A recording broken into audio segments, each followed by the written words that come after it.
everybody, and welcome to another episode of the Faerie Conclave. I am your host, Alec. My pronouns are he, him. This is episode 85, and today I have a super exciting guest with me. It's Keith. How are you doing today, Keith? Absolutely fabulous. Thank you so much. How are you? I'm doing great, too. Yeah, I'm just kind of chilling with my beautiful coffee that is getting me going through this Saturday morning, and I'm excited to talk to you for like a whole bunch of reasons. So I'll start with a little bit of the background. I was a guest on Chase's stream a few weeks ago. Chase, also known as Mana Curves, who has fantastic streams. You should definitely go subscribe to them on Twitch. Keith, you were also a guest on Chase's stream, and it was... I was. Yeah, and I mean, we've kind of like, I've seen you on Twitter, and I've definitely seen your art on Twitter. It was the first time like playing a game with you, which for one was really fun. I liked those games quite a bit that we had that night. Me too. Yeah, they were really good. But the funny thing was, we both realized that we live like in the same neighborhood. So funny. Yeah, we realized we both live near Salt Lake City, which is where the MTG Summit is going to be. And I thought that was really funny. And we just had a good time playing Commander. So immediately I was like, we need to have an episode of the podcast. And you agreed. So thank you very much. Yeah, you're welcome. This is my pleasure. Yeah. And so let's dive into what you do a little bit, because it's something that I have... My partner is an artist, and like I'm always amazed at the things that artists are able to like think of and create, and like the cleverness behind that. I have my brain's on the other side, so whenever I see people doing really cool like creative art, it just like blows my mind. And we have just been talking about the art that you work on, which is... I don't know how to describe it. So I'm going to pass it over to you, Keith. Could you introduce us to the to the art that relates to Absolutely. Magic, at least, that you work on? Absolutely. Yeah. So my creative outlet currently, as my ADHD has allowed me, is I take a whole bunch of copies of the same Magic card, and I cut out each successive layer of the artwork and then build these shadow boxes with them. Colloquially in Magic, we call them 3D altars. Across other trading card games, they're called usually shadow boxes. But they are these 3D layered card art pieces, I guess. And I've kind of made a name for myself making really far more ambitious projects than I probably should. In some of my most popular ones that you may have seen online are I have done a curious pair from Eldraine, the original showcase Eldraine. That is extremely intricate with all of the vine work and everything, and the hands coming out from the bottom. I've also done in fact, one of the ones that I just recently finished was a 3-dimensional and painted borderless Mael the Anima, who absolutely gorgeous. One of my favorite pieces that I've done so far, and probably my most ambitious one. The one that most people probably know me best by is I used 12 copies, but around 12 or 13, I can't remember exactly, but 12 copies of Wheel of Sun and Moon to make a functioning clock out of these cards. So cool. So I have a lot of fun being very ambitious with all of the art that I make, and it's been a really good time. I am really happy to be here doing this artwork. And helping the hobby stay alive and helping teach other people how to make it. I love that so much. I was gonna say, I feel like when it comes to and also thank you for teaching me the terminology behind this. Really cool to know. So for 3D altars, I love that yours often tend to be like functional in some way. Like the clock that's so cool. and the one that we're going to talk about a little bit later has a dice tray like inside the card, which is so cool too. And I really like that. I think adding like cool, clever functionality to a Magic card is something that it takes a lot of thought and motivation and care to like put that together. So yeah, I just think that's really cool. Thank you. I appreciate that. Yeah, of course. And I also think that people who are taking something they love, like Magic, and then like putting their own like spin on it, or like working on it and putting their own kind of like artistry and effort into it, is just something that I love to see in the Magic community. And like one of the reasons why I love the Magic community so much is just seeing all the clever things that people come up with. And I feel like the 3D altars are just, it's like a whole nother level, because you have to plan out. I'm sure it takes so much planning to figure out like where you're cutting each layer and how they stack on top of each other and how all of it fits together. It definitely helps. It definitely helps encourage my engineer brain to do a lot of work. It takes a lot of planning and a lot of forethought and design to make sure that I'm not wasting space or copies of expensive cards when I don't have to. Gotcha. I love it. So what kind of like got you started in doing that? How'd you even like come up with the idea in the first place? Well, when let's see, this was around 2013 or so. I got into Magic the Gathering after coming back from out of the country for a few years.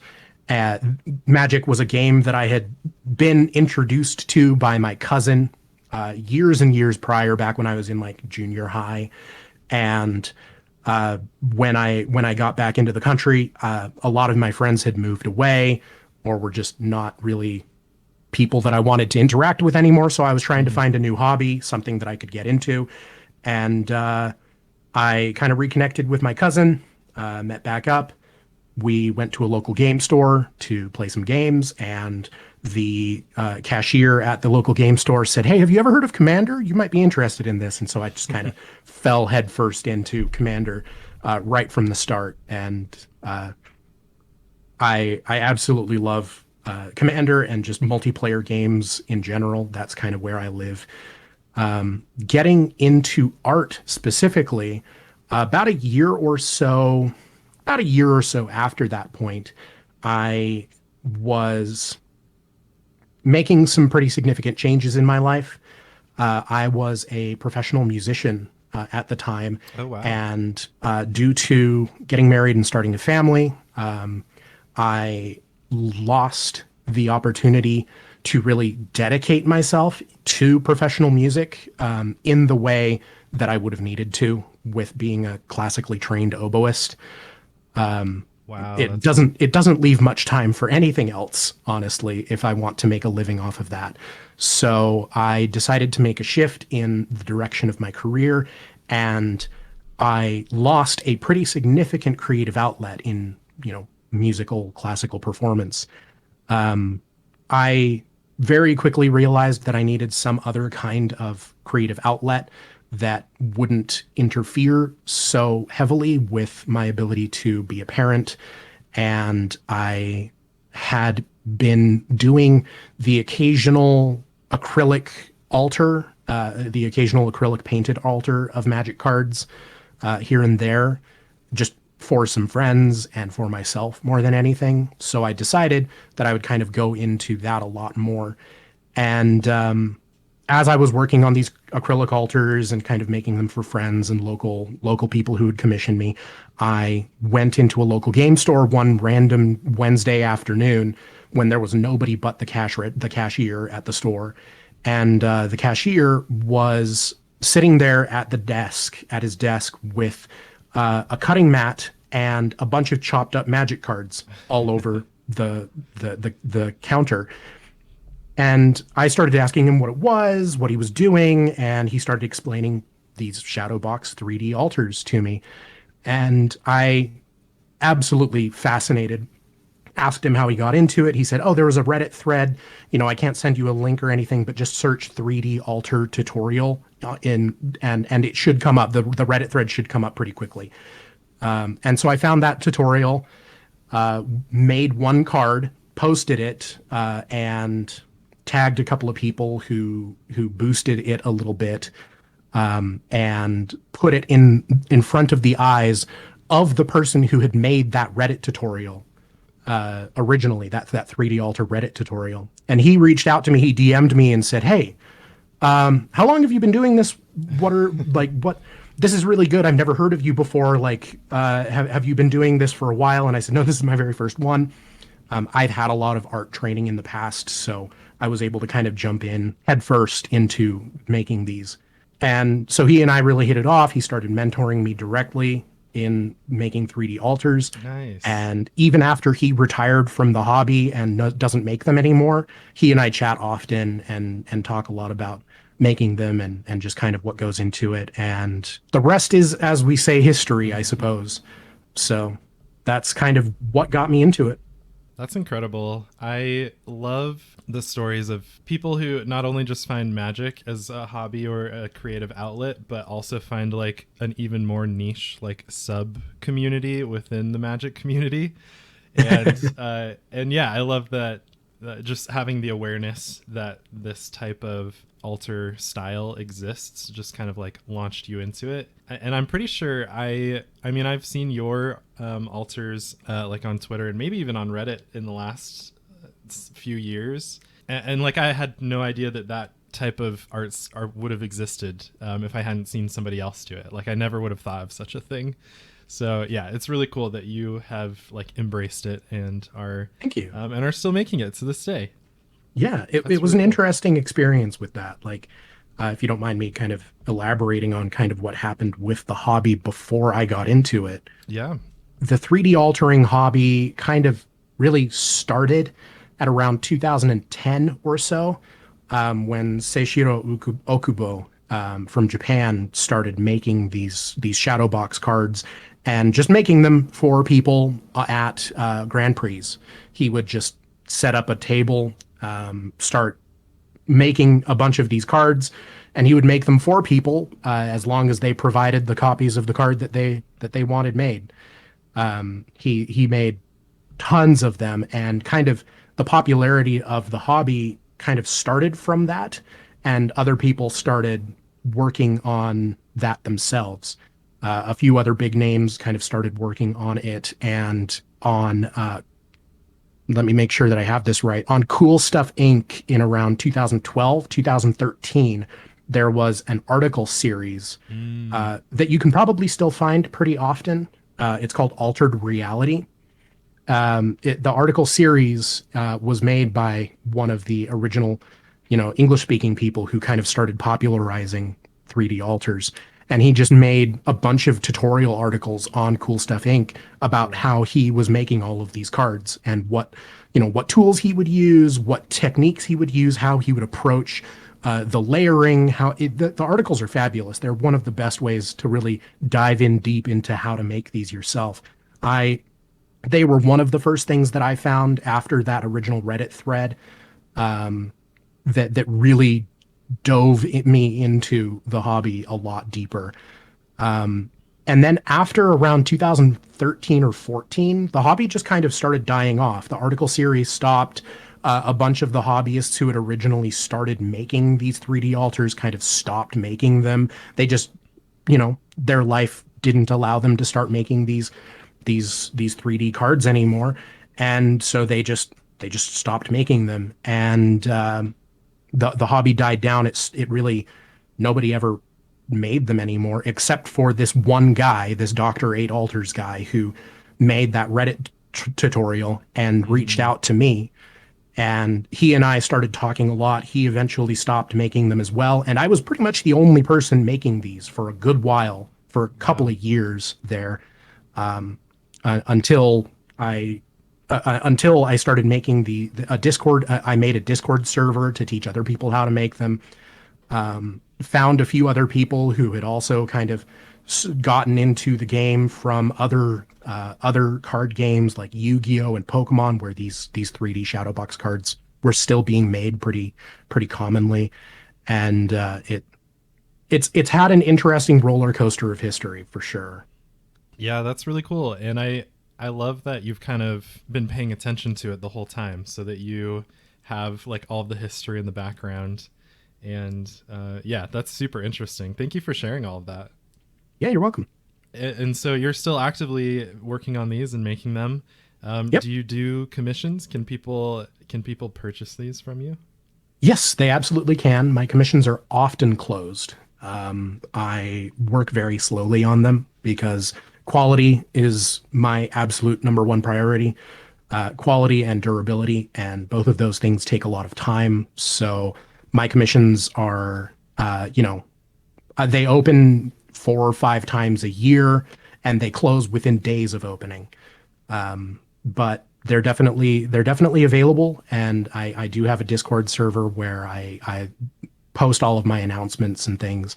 If people would rather not depend on the algorithm of Twitter or TikTok to find out when I'm available.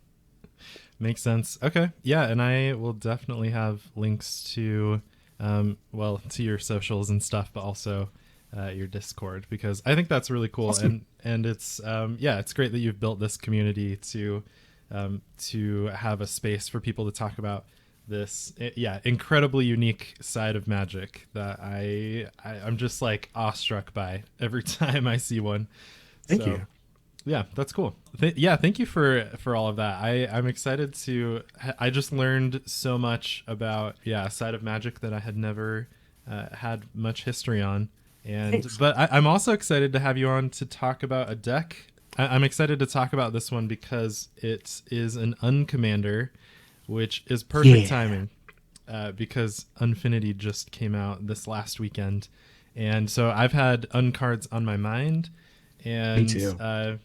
And they're super fun. I watched the recent Command Sphere episode. I think it was maybe a week and a half ago, but Rachel and Dan talked all about kind of how to build an undeck and build it kind of like responsibly. Were you able to catch that episode?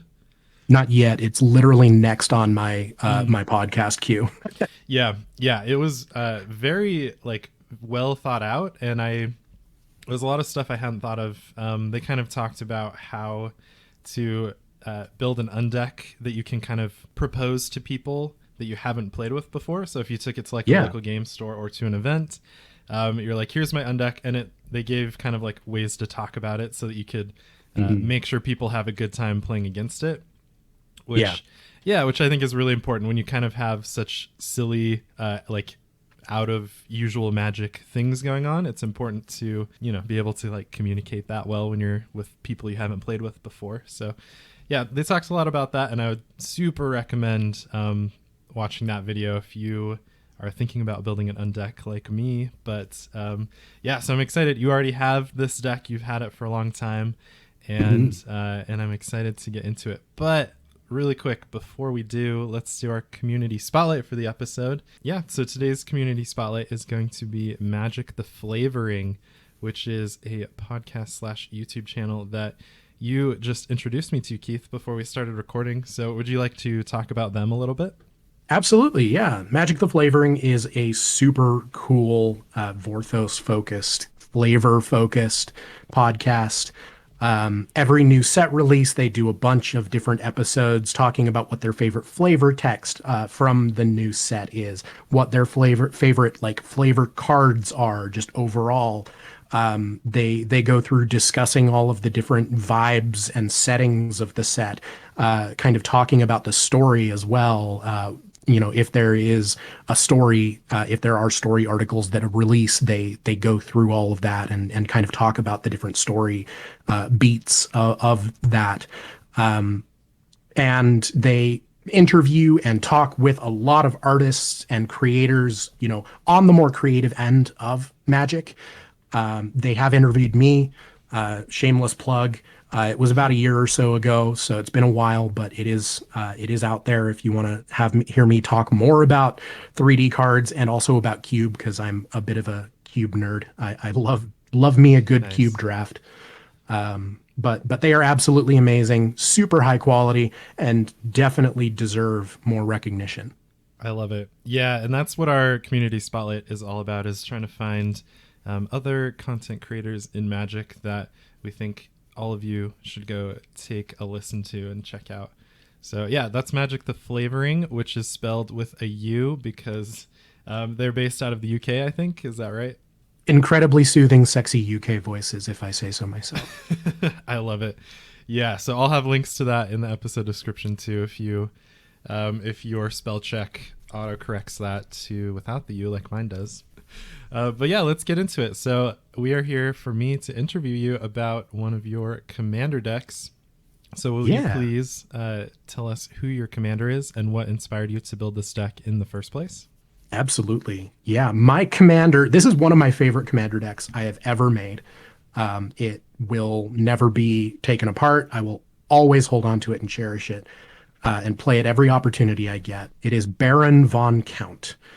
And some of you listening might actually be surprised to hear me say that this is one of my favorite decks ever, because most Baron von Count decks are extremely linear. Anyone not familiar with the card, Baron von Count is a 3/3 human villain for a generic mana, a black mana, and a red mana. So a 3/3 for 3. And it says Baron von Count enters the battlefield with a doom counter on 5. And if you look at the artwork of Baron von Count in the background, you'll see 5 numbers. You'll see 1, 2, 3, 4, 5 in sequence there. So you put a doom counter on 5 when Baron von Count enters, and then whenever you cast a spell with the indicated numeral in its mana cost, text box, power, or toughness, you move the doom counter 1 numeral to the left. So from 5 to 4, from 4 to 3, from 3 to 2, etc. And then when the doom counter moves from 1, you destroy target player and put the doom counter back on 5. This deck was famously piloted by Josh Lee Kwai in an episode of Game Nights in its most linear fashion.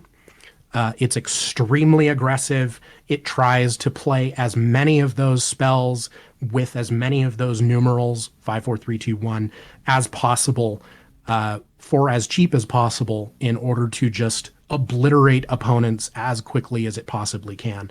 And I hate the way that that deck is usually constructed. That specific construction of that deck is probably my least favorite thing that you could build with a silver bordered commander at all. Gotcha.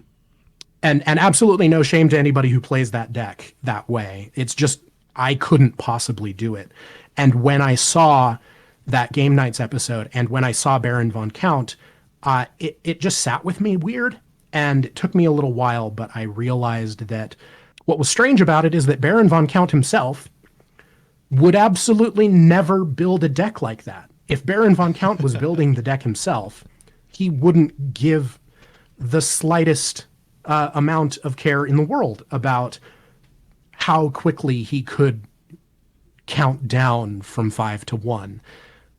He would instead be as pompous and performative and charismatic as possible about it, and be very, be very Megamind about all of it, I guess would be the right way to put it. Yeah, he'd definitely be monologuing for a very long time. Oh, absolutely. And so I built a 3D altar of Baron von Count. If you're watching the YouTube version, I can send over a link to, I can send over a photo that Alec can put up on there to show you the 3D altar. And it's got like a pointer for the 5, 4, 3, 2, 1 numerals. And on the side of the card, it actually has the flavor text for the Clock of Doom. Ooh. Which every time I cast Baron von Count, I monologue this flavor text because I just have to, in what I have decided is Baron von Count's voice, which is, "Perhaps you believe even in these final moments that you will be saved, but doom has no snooze button, you fools!" That's so good. Incredible. Okay, I feel like, well, for one, that is exactly what he looks like, he sounds like. And for another thing, I totally like 100% resonate with what you're saying about the way I have seen this deck like built and kind of talked about online. Is exactly the opposite of like the vibe of Baron von Count. That's I totally agree with that. And one thing that I think is important when building an undeck is to understand that your commander is illegal, and uncards are kind of, their whole existence is to be a bit of a parody of regular Magic. Absolutely. So yeah, it does feel kind of against the spirit of an undeck to try to make it as powerful as possible, leaning into having as much fun as possible with it and going with the flavor. We have kind of a theme here because we talked about Magic the Flavouring earlier, and now this deck, it's all about the flavor. So yeah, I think that's awesome. And it makes me think of Goldfinger with the slow laser, like inching towards James Bond while he's like taunting him. Like that's way more what Baron von Count would be doing instead of trying to like aggro out the Doom counter down to 1. So 100%. Yep. I love it. So the next question I've got for you about this deck is what kind of like changes have you made to it since you first built it? You know, it's been pretty true to form as it was originally built and constructed. It hasn't gone through any major changes, but every quarter or so, maybe every half year or so, I will look through the most recent cards from the most recently printed sets and see if there were any newly printed cards that might fit the theme of the deck. The theme of the deck, by the way, is that every single card in the deck must hold to the idea that a comic book supervillain would do this. Looking through the deck list, which you can check out in the episode description, and you absolutely should while you're listening if you can. There's a lot of cards that have the word Doom in them somewhere, which fits perfectly. Lots of very flavorful effects that you would expect from somebody like Baron von Count. For the sake of the podcast audio, if you don't want to go look at the link itself, some of my favorites, some of my top choices here are things like Fateful Showdown, a 4-mana instant from Ether Revolt that nobody plays in Commander, which just says that Fateful Showdown deals damage to target creature or player equal to the number of cards in your hand. Then you discard all the cards in your hand and draw that many. Such a weird card, way too expensive for the effect that it has, but the most flavorful choice for this deck. Definitely. I mean, I like that it's an instant too. That's pretty sweet. You can catch someone off guard in that way. The deck definitely does still have a lot of removal. It definitely does still try to do things that Commander wants to do. It's got things like Hero's Demise or Nemesis Trap, random uncommon from Zendikar, one of the trap cards. And I chose it just because it says Nemesis in the name, and it just felt very appropriate that Baron von Count has a nemesis and he's trapping the nemesis with this card. There's also like Imminent Doom, which is just a ridiculous enchantment from Hour of Devastation that I don't need to go through right now. It's very complicated and convoluted and terrible, but I have actually won a game with Imminent Doom. Wow. It is one of the things that I absolutely love about this deck is because the flavor is so strict, but I still try to have cards that are like pretty okay in Commander in it. Yeah. It has generated some absolutely hilarious board states, some very funny situations where these terrible cards that wouldn't normally do anything are actually some of the best cards that you could be playing in a game. Yeah, I mean, you can tell that it has, like, this deck is functional. It has removal, it has mana and mana ramp, and ways to, like, get cards into your hand, card draw, all the stuff that you would normally need. But every choice for all of these cards is so flavorful, and that's something that I really have been wanting to do more of lately. Is I just, I don't need to put Sign in Blood in like the 14th deck that would need a Sign in Blood. Like I need something a little more interesting. So yeah, just like looking through this deck list is already pretty inspiring to, because I just have a hard time like sticking to the flavor. Like if there's a slightly better option, I tend to lean towards it, but I shouldn't. I should think about the flavor more often. So yeah, that's why I've been, yeah, go ahead. And yeah, like, I mean, optimizing the cards that you put in your decks is perfectly cool. It's perfectly fine. I do it with a lot of my favorite decks as well. Mm-hmm. But I just, if you've not ever built and played, emphasis on played, a deck that is very flavor forward, but still having, an intent of playing cards that can actually hold their own in a Commander game, I highly recommend doing it at least once, because it will change the way that you see Commander in that game. It's so much more enriching of an experience, I feel.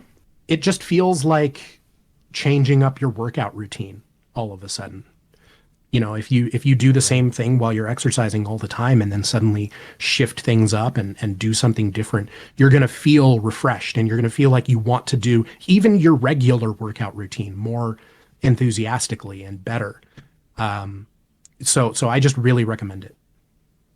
Yeah, I think that's something I kind of need, because I haven't really played like a super like flavor focused deck. In Commander, at least, I just haven't. And so, yeah, that's something that that I'm kind of challenging myself to do. So, yeah. And I was going to say at some point, whenever I reach out to somebody to do a deck interview, majority of the time, it's just because I want to talk to that person. So I'll like introduce myself to them and ask if they have a deck that one of their favorite decks they would like to talk about. So I don't really know what deck it's going to be. Occasionally I'll like see somebody play a deck on a YouTube video or something, and I'll be like, hey, can we talk about that deck in particular? But yeah, so when I reached out to you, I had no idea what deck you wanted to talk about. I was just like, let's talk about one of your favorite decks. And I was so excited that you like immediately sent me the link to this deck, because it's right in line with like what I've been thinking about lately, where I just want a deck that is sillier, that isn't playing Sign in Blood, and is doing something more flavorful. But like what you said earlier about how it can create super interesting board states, I love that about decks that you don't expect and that play cards you don't expect, is like random cards will just be so good in a specific board state. And I think that's one of the things I like most about Commander, is you have no idea what is going to happen when you have 4 people with 100 card decks. Like the board states can get so wild. Oh yeah. And just having weird cards adds so much like enrichment to that. Anyway, that was like a small rant about how this deck kind of fits perfectly with what I've been thinking about lately. Specifically, so I think most people who have watched like me play Magic on stream know that I'm a big fan of oozes. I think did I play my ooze deck against you? Yes, it was so fun. Yes, and yeah, I love playing oozes just because they're so funny and silly. And there's a new uncard. It came from Planet Glurg, which is an ooze legend, and yep. It's an uncard. It's an acorn stamped card, I should say, I guess. Mm-hmm. And it seems really powerful in some situations. I can pull it up. Basically, it like combines two. You like pick 2 cards that are on the board. And they can be your opponent's creatures, and it like combines them and becomes a combination of those 2. And just the idea of that, I think, is so funny. Like just taking 2 random creatures on the board and putting them together and having a combination can create some pretty silly stuff. So anyway, Definitely. That's kind of what's been on my mind lately. So thank you for taking us through the history of this deck. You're welcome. And so my next question about it is, what is the thing that you just like most about playing this deck?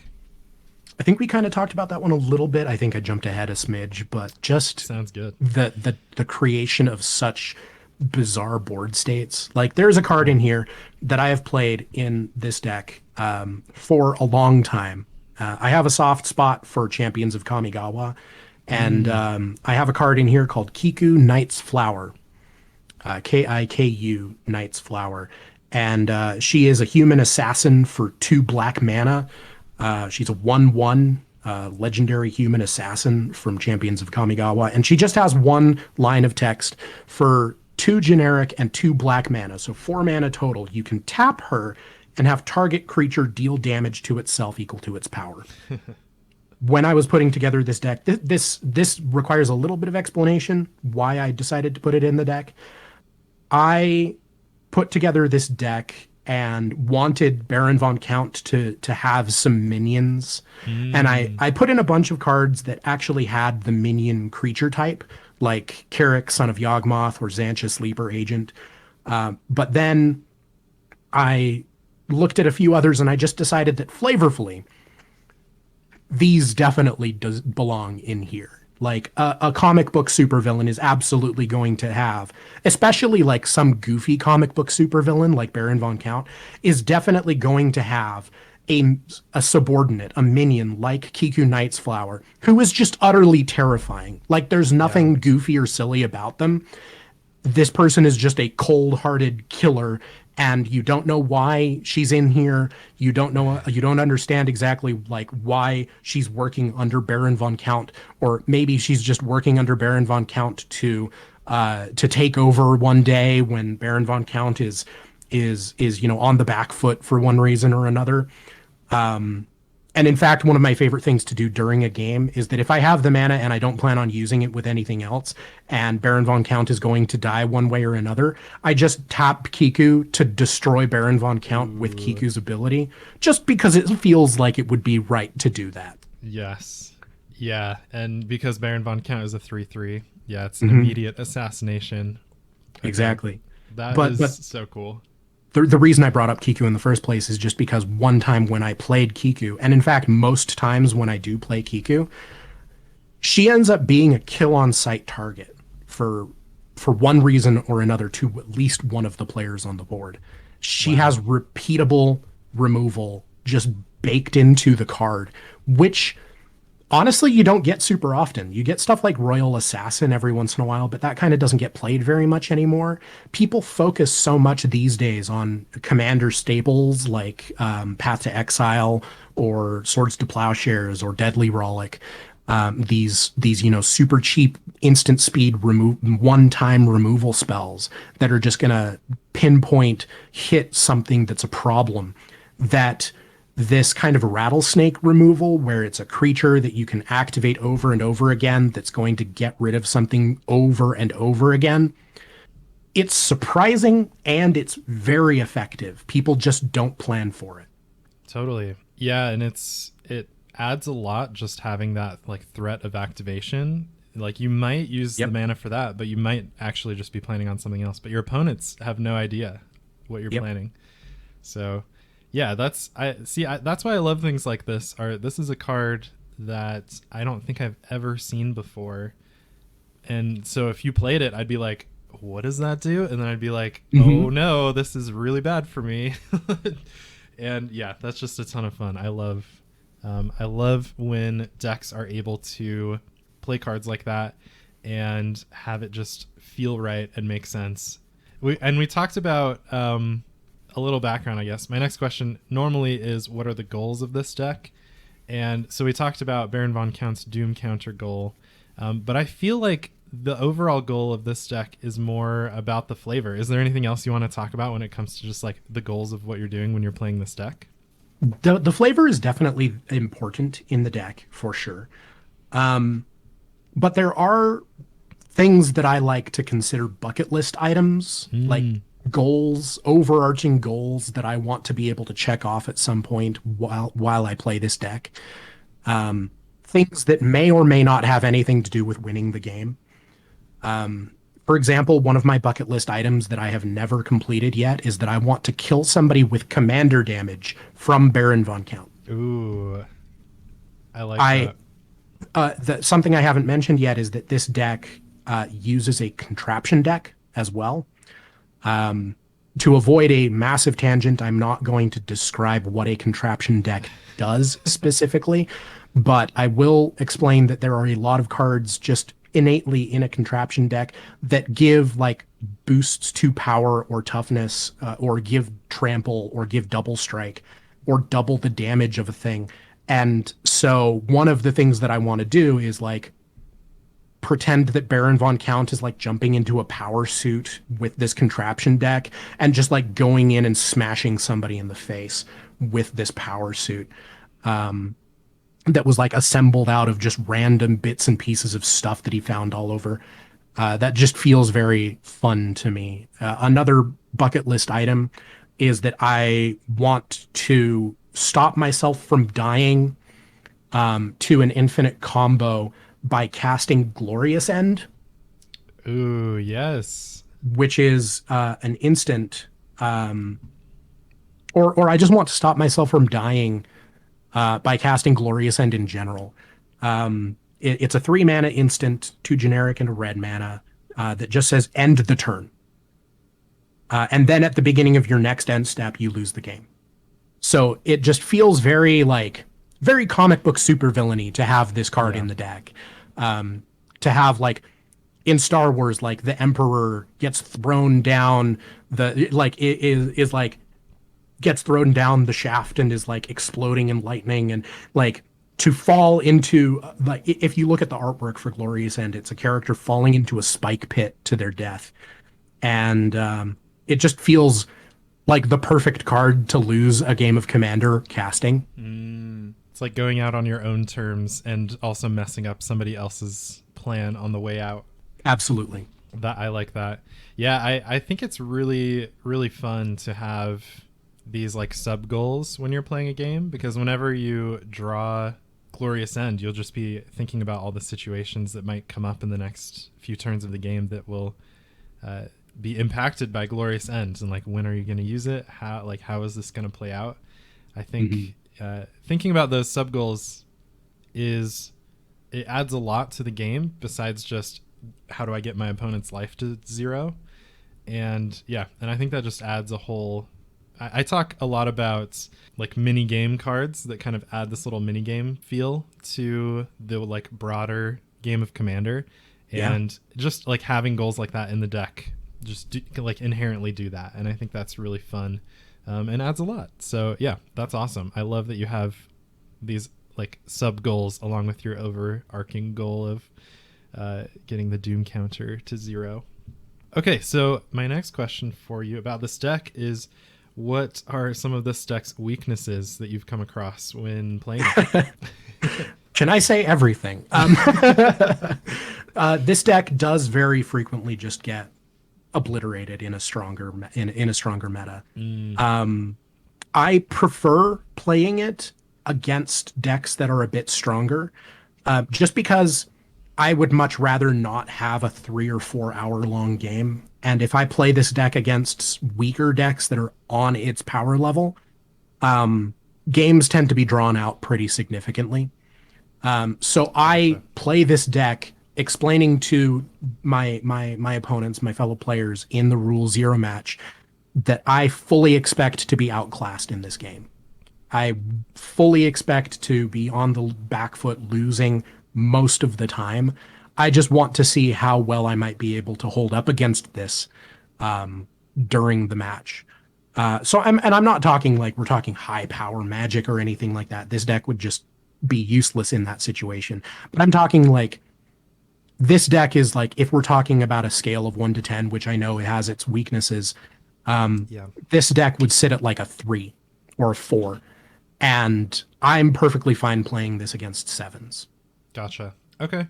Yeah, I think that is the ideal kind of like mindset when you're piloting an uncommander. And the reason for that is if you're playing against like legal decks, like not undecks, and you're playing Baron von Count and you just kind of like steamroll everybody really fast, then that just like, it feels kind of weird, right? It's like I'm playing these illegal cards and I just destroyed you with them, and your opponents are going to be like, oh, okay, maybe play something else next round.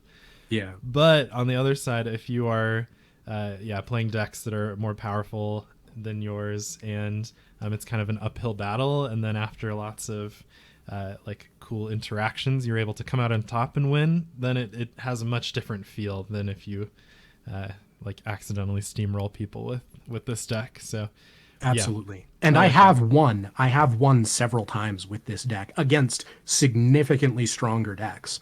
And it's been an absolute joy every single time. Some of the most fun I've ever had, and my opponents have ever had. Yeah. And if I were playing against this deck and it acted like that and then came out on top, I would be so excited. I would love that. That's so much fun. And I can also see, I'm glad you said that like the length of a game against this deck is something you have in mind as well, because I could see sometimes Baron von Count destroying a target player, and then if you're not able to kind of like wrap the game up, or if nobody else can wrap the game up after that, then there's like that one player you blew up who's just like chilling and kind of like waiting for it to end, if that makes sense. So yeah. And that almost never happens in this deck, just because Cool. I so rarely ever manage to actually destroy a player with the big giant laser. It's definitely happened. I think, if I'm remembering how often, I think I've killed a player with Baron von Count's activation 3 times. Wow. Okay. And I built this deck very quickly after Unstable came out. So it's been a while, and I've only done it 3 times. Yeah, that's good to know. It's not the kind of like main way that you're killing other players with this deck. Not in the slightest. Cool. And that's not like an undeck thing. Like I have a Light Pause Voltron deck that is really good at killing one player, and then really good at making me feel bad for killing one player when the game keeps going. So yep. Yeah, that's not exclusive to undecks, but I could see that happening to maybe people who build the Baron von Count deck exclusively trying to get that destroy target player to happen.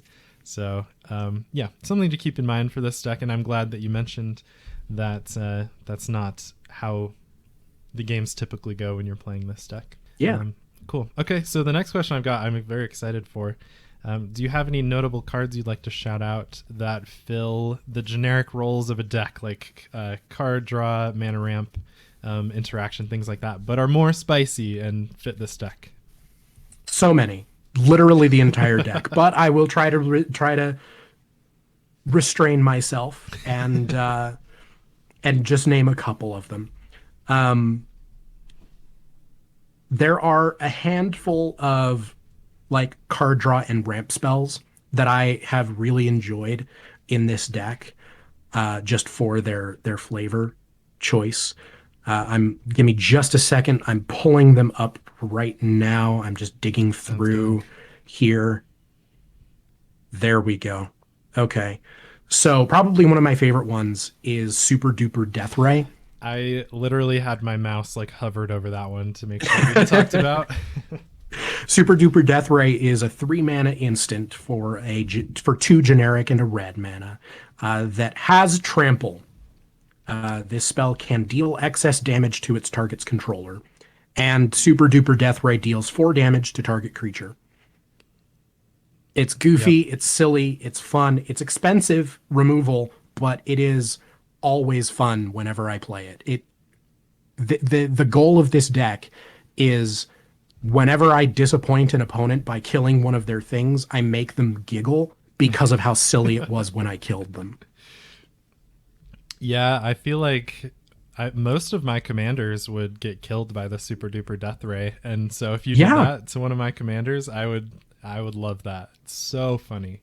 Oh yeah, it turns out most commanders are 4 toughness or less, so Totally. It definitely does a lot of work. A card draw spell that I really enjoy in this deck is also Humble Defector. 2 mana for a 2/1 creature, for 1 generic and 1 red. It's a human rogue that you can tap to draw 2 cards, and then target opponent gains control of Humble Defector. Activate this ability only during your turn. I think it's so much fun to just play a card where the opponent where the villain's lackey decides to defect to the other side. Yeah, that's a classic comic book trope. Oh yeah. Yeah, I've always liked Humble Defector, and I've actually seen it played like quite a bit in Commander. I'm pretty happy about how popular it is. And this deck, yeah, it fits right in. Like, I could not see pulling this deck without a Humble Defector in it. And it can draw a lot of cards, I feel like, over the course of a game. Oh yeah, definitely. So, it does a lot of work. Yeah, I really like to see that one in here. One that I love seeing here is Sudden Demise as a type of board wipe. And I think it's really funny that it looks like it was printed in a Commander like pre-con, which is really funny because I don't see this card at all in Commander. It's a pretty old pre-con, honestly. I think it was one of the first few. Yep. Which, yeah, I think is really funny. But it fits right here. Sudden Demise, the name is perfect for this type of deck. And yeah, it's a sorcery for X and 1 red that says choose a color. Sudden Demise deals X damage to each creature of the chosen color. And with all of the Joda, the Unifier decks running around in the last couple weeks, I could see this hitting like most people's boards, at least in some way. And for sure, it definitely does a lot of work. Yeah. Yeah. This deck consistently teaches me that I should never underestimate the ability of a card to do something in a game of Commander. It's true. It's really hard to put a deck together and know exactly what the situation will be when you're playing a certain card that you're putting in the deck. Just because it's Commander, that's why we love it. So yeah, I could see this being super impactful in just random situations. Definitely. I love it. Okay, I have a next question for you, which is possibly the silliest question to ask, but I'm excited to hear what your answer is. So this is where I usually ask people if they play any pet cards that they just can't resist playing in the deck. And usually, they'll have like 2 or 3 pet cards to talk about. But yeah, I'll ask you this question. And what kind of pet cards do you play in this deck? So there are 2 that I can immediately think of that I have considered removing from the deck over and over and over again because they are actively bad.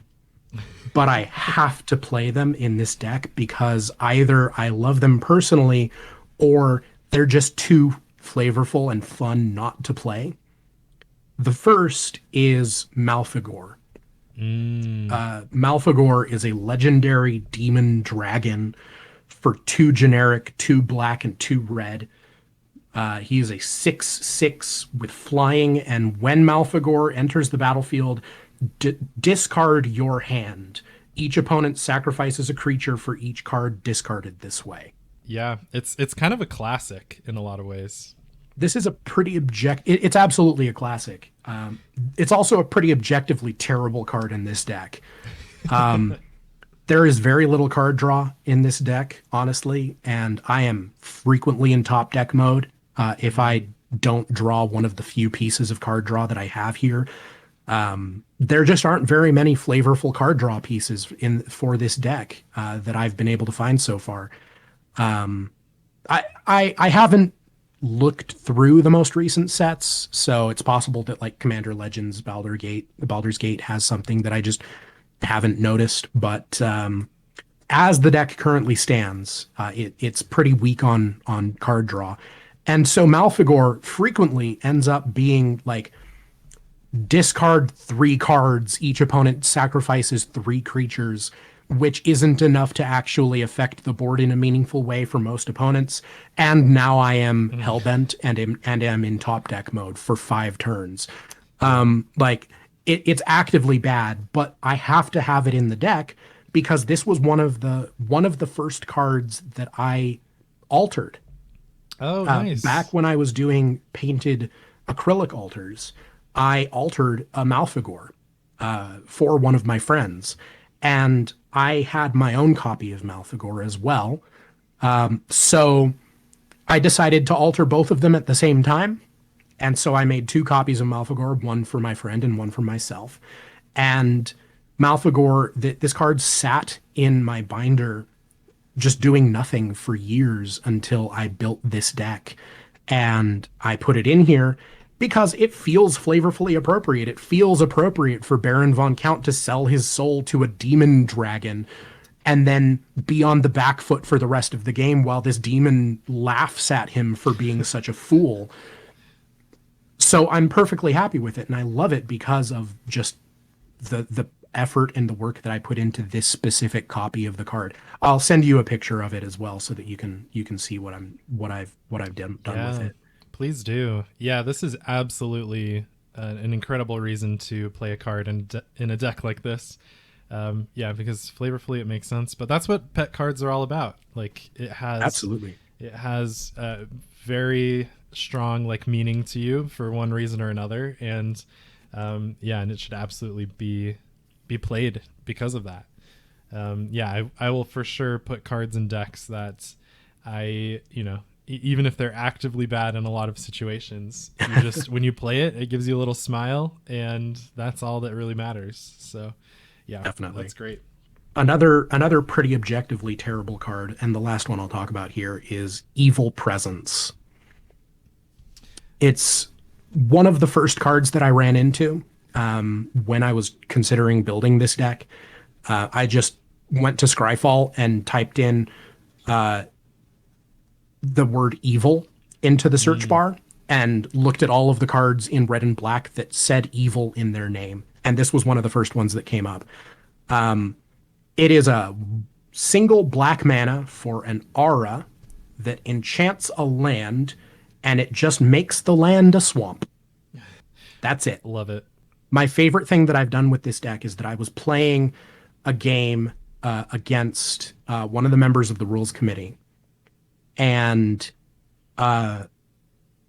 he played a Mazavith that was causing all kinds of problems for everybody because he was just holding it up and preventing them from being able to do much in that game with their best creatures.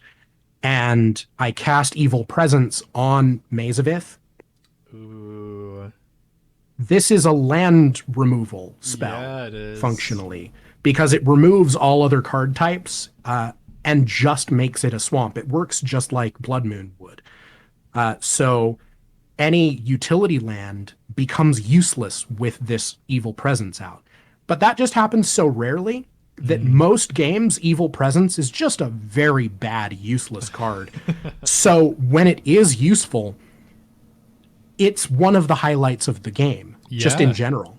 Yeah, I think that's one of the things that when a new card comes out that you want to put in the deck and you're like trying to figure out what to take out for it. It's just so hard when you have like a cool story from a card like this taking out a Mazavith. Like that's just so cool. Like even if it only happens 10% of the time you draw it to have a relevant target, it's still that 10% of the time. Oh, it's going to be so cool. It was so cool because this rules committee member, he, after I cast the spell on his Mazavith, he commented that he's been playing since Commander basically started.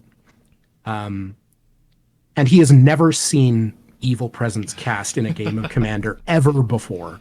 That is, yeah. I mean, who plays Commander more or as long historically than the Rules Committee? That's very few people. So, yeah, that is genuinely impressive that you were able to play a card that they had never seen before. Cool. And I love the way that we've been able to find pet cards in a deck that is just so... such a pet deck like this. Do you have any other cards that you want to talk about? Oh, I could go on for hours. How many do you want me to tell you about? Let's do one more pet card. Okay. Let me dig through here real quick. I wanted to ask at some point about the 3 killbots. Yeah. So the 3 killbots, I may eventually remove them.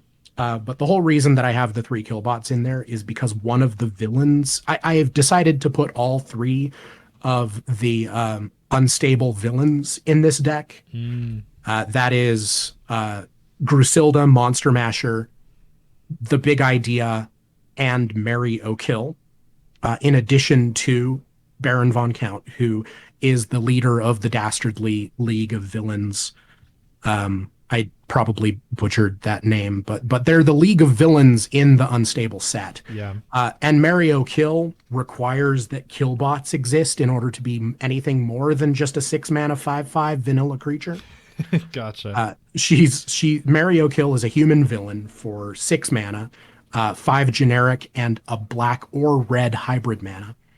And she is a 5/5 creature and has 1 line of text. She just says, for a generic and a black or red hybrid mana, you can switch a killbot or Mary O'Kill in your hand with one of those on the battlefield.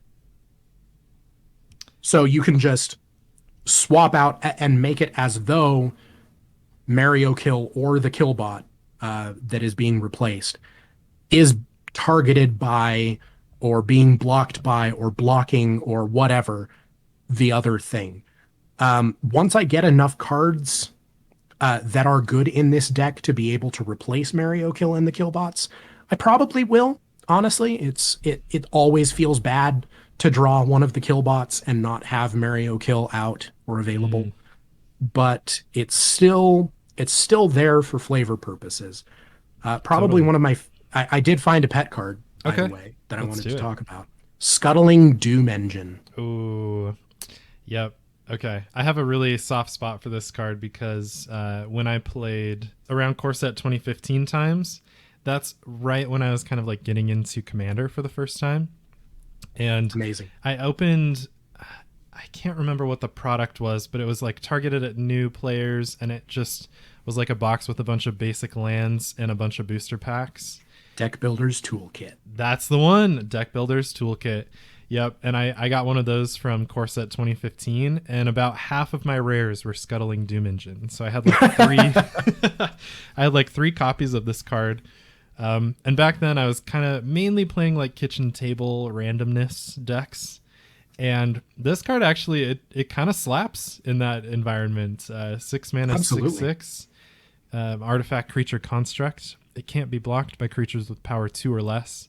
And when it dies, it deals 6 damage to target opponent. So yeah, it really was, 6 mana, 6/6 with those abilities was pretty good in that format back then. So yeah, I have a lot of love for Scuttling Doom Engine. Absolutely. There are definitely better cards I could be playing, but the name itself was all that I needed to convince me to play it in this deck. A giant, ridiculous machine that Baron von Count has decided to call his Scuttling Doom Engine was far too much for me to avoid. That is perfect. I'm glad we were able to address that card because I definitely saw that one and I was like, it's perfect for this deck. Okay, so my next question is, what is the MVP of the deck, or the card that kind of like, once you get it out, it's just like makes your whole deck work? Interesting question for this deck in particular. The whole point of it is that it's not really very synergistic. I would say probably that one of the cards that is the most surprisingly synergistic with the deck, one of the only cards that actually works really well with Baron von Count's text on his text box, the, Doom counter on 5 when it goes down, destroy target player, is Inhumaniac.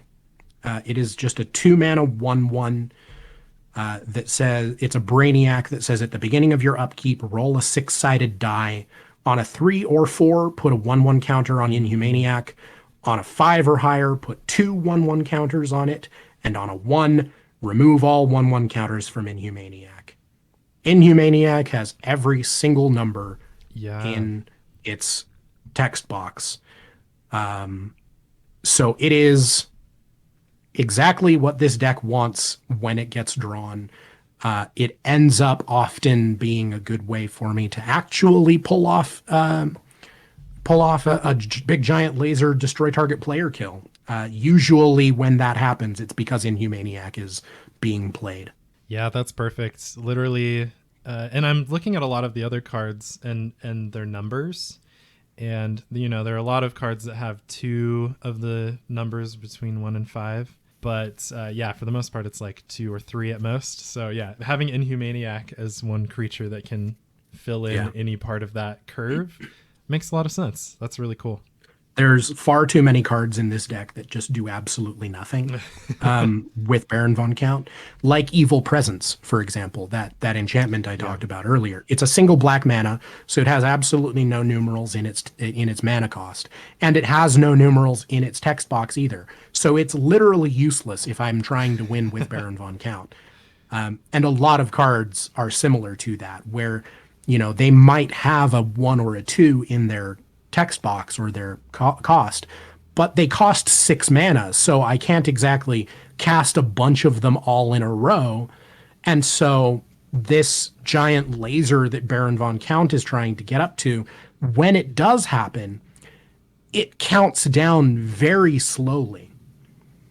And it actively becomes this like mini game within the game where players are watching it count down over several of my turns, instead of just like suddenly in one turn after casting Baron von Count, I obliterate one opponent, which is the tuned version of this deck. Instead, I'm counting down over 6 or 7 turns. And so players have a very long time to be able to deal with and interact with the Baron, and frequently do. And it's always fun to watch them be like, oh no, it's at 2. How are we going to be able to deal with this? Like, are we going to die? Does anyone have removal for the Baron? Like, I have nothing in this deck that gives Baron von Count hexproof or shroud or any amount of protection, really. So, and I do that by design on purpose so that people can deal with Baron von Count when it becomes a threat. I like it. Yeah, that makes sense. I've talked a lot about, even in my most recent episode about my Satoru deck, I talked about how I enjoy not having a lot of protection for the commander, just because it adds so much more to the game to allow your opponents to interact. And then if you're still able to get Baron von Count's Mega Laser to go off, while still having the Baron be out for like multiple turns while you're working on that, then it just like it feels so much more rewarding to be able to like have had that happen in a game. So and the other players, especially the player who gets destroyed, feel less bad about it too, because they had plenty of opportunities to deal with it. A lot of times players who get destroyed by the laser are like, you know what, you earned that. I was going off, I was trying to win, and I could have dealt with Baron von Count, or I tried to deal with Baron von Count and I just couldn't find the removal to deal with it. You deserve that. I am dead. Cool. Good job. Yeah, which is exactly what you want to hear when you're playing an undeck is exactly those words. So yeah, that's the whole kind of reason to include a deck like this in your play group. What has been, and you've already talked about quite a few scenarios that have popped up while playing this deck, but what is one of your favorite in-game moments you've had while playing this deck? I know exactly the one that I'm going to talk about. Ooh. So it was pretty late in the game, and I had Imminent Doom out. I guess it's about time to talk about Imminent Doom if I'm going to tell this story. Let's do it. Imminent Doom is a 3-mana enchantment for 2 generic and a red. And Imminent Doom enters the battlefield with a Doom counter on it. Whenever you cast a spell with converted mana cost equal to the number of Doom counters on Imminent Doom deals that much damage to target creature or player, then put a Doom counter on Imminent Doom. This card is so slow and so bad in Commander. It does so little. It is agony to try to make it useful or good, because in order for it to tick up, you have to cast a spell with the same mana value as the number of Doom counters, which is always 1 at the beginning. And so it just takes a really long time for it to build up and become anything other than just like, I cast a 1-mana useless spell, I ping you for 1. I cast a 2-mana useless spell, 3 turns later, I ping you for 2. Now it's removed, or I am dead. Way to go. It just feels so useless to play most of the time. But it was the late game. Imminent Doom had been out for a really long time. I had upticked it once at all by casting Evil Presence, which I think is one of the only targets, one of the only 1-mana spells in the entire deck. So I cast Evil Presence and upticked Imminent Doom, and I had a couple of other cards in my hand. There were only 3 players left in the game, and Baron von Count was out at 3, so I had only 2 more to go before I was able to kill a player, and Imminent Doom was up by 1. So I was able to sequence my spells so that I upticked Imminent Doom as I was down ticking Baron von Count at the same time, Ooh. killing the player with the least amount of life. I think they had like 5 or 6 life. Killing the player with the least amount of life with Imminent Doom at the same time as I kill the other player with Baron von Count. Oh, wow. Okay. And that was the most satisfying win that this deck has ever and probably will ever produce. That's so cool. Yeah, it's really the flavor between those 2 cards is incredible. The way Imminent Doom is ticking up based on like the mana value numbers, and Baron von Count is ticking down based on mana value numbers, among other things. That is so perfect. The way you're able to sequence those so that they were at the same spot, moving in different directions, but like the same cards were able to trigger them. Ooh. It was like a 2 mana spell that had a 3 on it, where I was able to down tick Baron von Count and up tick Imminent Doom at the same time, and then a 3 mana spell that had a 2 on it, so I could down tick Baron von. It was very convoluted and very lucky. It's never going to happen again, but it was so much fun. The thing I love about that so much is that that's probably a situation that has never happened in any other game of Commander, like in the world ever. Never again. And yeah, and you did it. You put these 2 cards together that are very satisfying. I love it. Thank you for sharing that situation. You're welcome. Okay, well, we've reached the final question, which normally I ask it kind of like, what advice would you give to other people who might be interested in building this deck? But maybe I'll broaden that a little bit. So like, what advice would you give to players looking to build a similar deck in terms of like focusing on flavor or focusing on unset cards? First off, I would recommend doing it at least once, giving it a shot. Don't knock it until you've tried it. Building a highly restricted, highly flavorful commander deck is such a fun way to bring life back into the game, especially if you're like not feeling it with any of the more recent commanders that have come out. I know a lot of us are starting to get a little bit of a new card fatigue, so to say. So many sets have come out recently, and so many more sets are coming out right away and getting spoiled and previewed. It just feels like there's constantly something that's new. And I know that with a lot of the new cards, I have felt a little bit of that fatigue and a little bit of that exhaustion. But building a heavily restricted deck with a lot of like fun stuff in it, like this kind of silver bordered or acorn stamped feeling is really fun. So for example, if I can kind of put together an idea, if somebody were to play oh goodness, what I should have prepped a little bit better. There is a red-white legendary creature from Unfinity that's like the pilot guy who turns non-creature spells into vehicles that they can then like roll dice and deal damage. It's like Captain Rex Nebula, I think. Yeah, that's it. Captain Rex Nebula. That card feels so classic, like classic sci-fi space opera. Yeah. That it would be so much fun to build that as like a Han Solo themed Vorthos deck, where like you're piloting the Millennium Falcon and just like crashing it into stuff, or you are just like goofing around with a bunch of stuff that feels very flavorfully appropriate for Han Solo, like being a bounty hunter or being like some kind of like chaotic, crazy rogue, charismatic. Like it feels like it would be really fun to build a deck like that. And that's Like if you are having trouble putting together regular decks, or if you're just not feeling very inspired by any of the new ones, try looking at them from a different perspective like that. Like maybe you can impose further restrictions onto yourself. I know a lot of members of the rules committee have talked at length about how Commander has had a lot of its success specifically because of the restrictions that it puts into deck building, Yeah. because deck building restrictions breed creativity.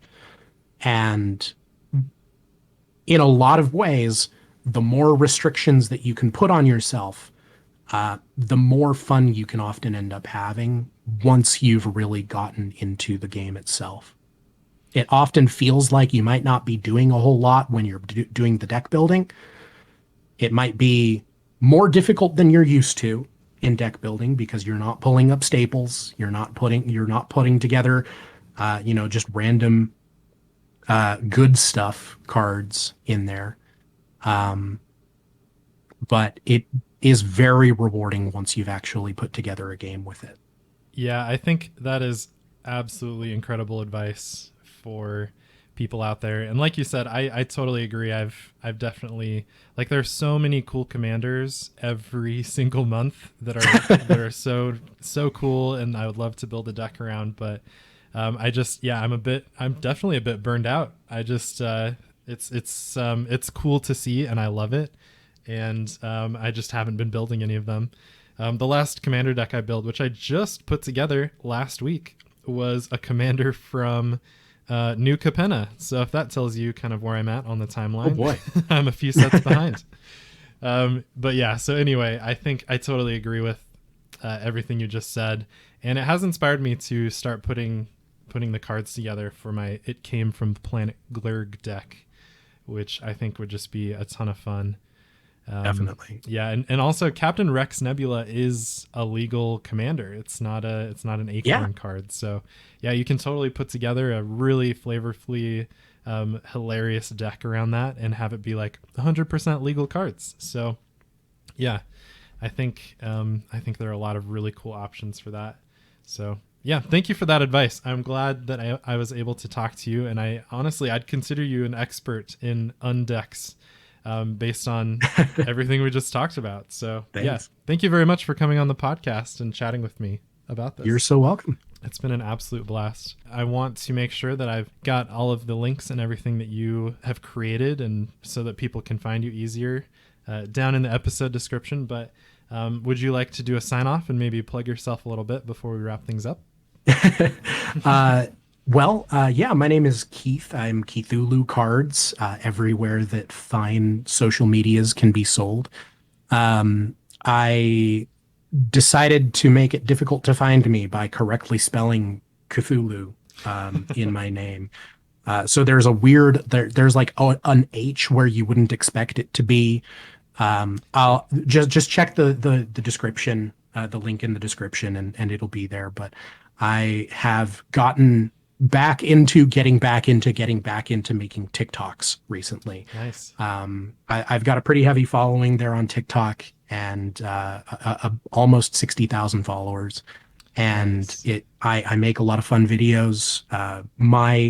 My content, specifically these 3D cards, are very well served by the video format. They look really good on video, and so I think that's probably one of the best places that you can follow me there. If you want to learn how to do this yourself, if you want to learn how to do 3D cards, shadow box cards, I run a Discord server teaching people specifically how to make this, how to make engraved foils, how to make painted altars, acrylic altars. It's a place for mentors to find people who want to learn. So if you are good at making them, or if you want to learn how to make them, go ahead and join this server, and we'll have some stuff for you. Awesome. That's perfect. Thank you so much. Yeah, and if you want to find the Faerie Conclave, I'll have links to that in the episode description below as well. But yeah, besides all that, thank you once again, Keith, for coming on and chatting about art and undecks and all of the awesome things. I've definitely been inspired to to just put together a deck because it'll be fun, not because I'm trying to play the optimized synergistic strategy that my brain pushes me towards every time I put a new deck together. So yeah, this has been great for me. And hopefully we've inspired you out there to also put together decks in that way. I hope you have a good rest of your day, and I hope to catch you all next time.